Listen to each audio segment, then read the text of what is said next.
nung mga nakaraang araw, may namataan ako na isang Montero. Hindi ako magkamali, Montero na black, Montero, something dark color na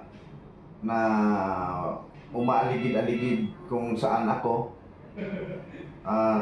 Palagi ko siyang mapapansin pag nasa highway ako.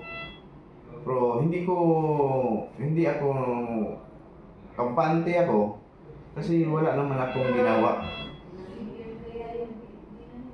Kaya nung pagpasok namin sa barangay Tinagan, kampante din ako. Kasi relax lang. Kasi wala akong masamang iniisip sa barangay, kundi maghayag lang sa mga plataforma ko at sa mga slate ko. Yun lang po.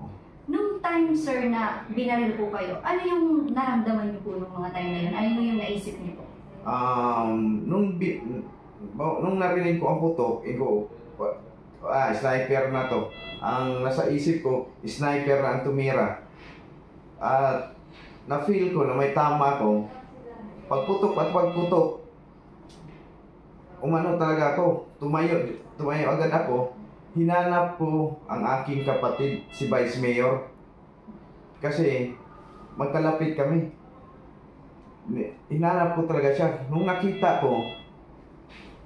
ko siya na natumba, akala ko natamaan rin siya. Yun pala, sharp nail lang. Kumusta naman po yung kapatid niyo po? Ngayon, okay naman siya. At yung isa, yung anak ng slate ko sa pagkakonsihal, si Roberto Cayanong Placito, alias Baga, yun ang natamaan. Nagsusupport siya sa kanyang papa.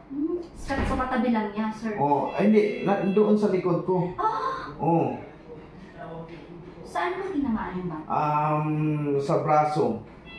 Okay na po ba siya ngayon? Sa ngayon din, nasa hospital pa siya. Naghihintay ng resulta sa kanyang doktor, kung ano ang observation ng mga doctors sa kanya din. So, yung time na yun, marami po kayong putok na narinig? Well, isang beses lang. Tapos yun, natumba ka ba? Ano po ba yung reaction mo? Hindi ako natumba kaagad. Nakaupo lang ako. Nakarinig ako ng putok, tumayo na ako. Hinanap ko talaga yung kapatid ko. Yun lang yung talaga. Ang concern ko, kapatid ko, at yung mga slate ko na baka sila natamaan.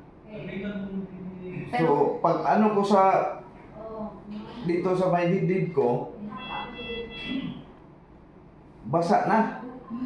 Pag ganun ko, dugo. May tama ko. Kaya yung mga supporters at mga tauhan ko na nagbabantay sa akin, inano kagad ako, kinabiran ako.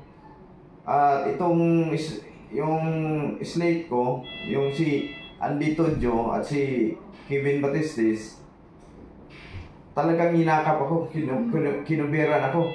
At napansin ko na lang, yung kapatid ko na si Vice Mayor, linapitan siya ng mga supporters, hinila siya. Kaya nagpasalamat ako sa mga supporters ko na hindi lang pala ako ang nagtaya ng buhay, pati rin yung mga supporters ko tinaya ang buhay sa kamatayan. May hinala na po ba kayo kung sino?